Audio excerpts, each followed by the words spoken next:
তৈয়বুর সাহেব, আপনি কোথায় থাকেন? মেরুলবাড্ডা, পশ্চিম মেরুল মসজিদ বলে। আপনার গ্রামের বাড়ি কোথায়? দেশের বাড়ি পটুয়াখালী জেলা কুয়াকাটা বাড়ি। আপনি তো পাইলস ফিশার রোগে আক্রান্ত ছিলেন।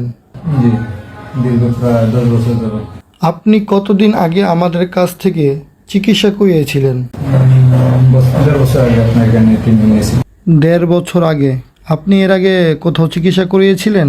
এর আগে বোনাস ঔষধ খাইছি, অপারেশন করছিলাম, তারপর বহুত ওষুধই খাইছি বহুত জায়গায়। এতে আপনি কোনো ভালো সমাধান পাননি? না। আমাদের কাছ থেকে চিকিৎসা নেওয়ার পর আপনার বর্তমান অবস্থা কেমন? হ্যাঁ, এখান থেকে চিকিৎসা নেওয়ার পর আমি আলহামদুলিল্লাহ সুস্থ। আজকে আপনি কেন আসলেন? আমার বড় ভাইয়ের সমস্যা ভুক্তভোগী, তাই আমার বড় ভাই নিয়ে আসলাম। দর্শকের উদ্দেশ্যে আপনার নামটা বলবেন ভাইয়া? মোহাম্মদ আবু বকর। আপনি আজকে পাইলসের চিকিৎসা নিলেন, বেশি কষ্ট কি পেয়েছেন? সামান্য ওটা তো হালকা একটা অনুভব, কিন্তু ব্যথা যেভাবে পাওয়ার কথা, মনের ভয়টা লাগে, কিন্তু আসলে ব্যথাটা অন্যরকম হয়নি। তো অন্য জায়গায় যা শুনতে যেরকম ব্যথা পায় এমন কিন্তু না, এখানে মোটামুটি ভালোই মানে শান্তিপূর্ণভাবে আপনার এটা হলো চিকিৎসা।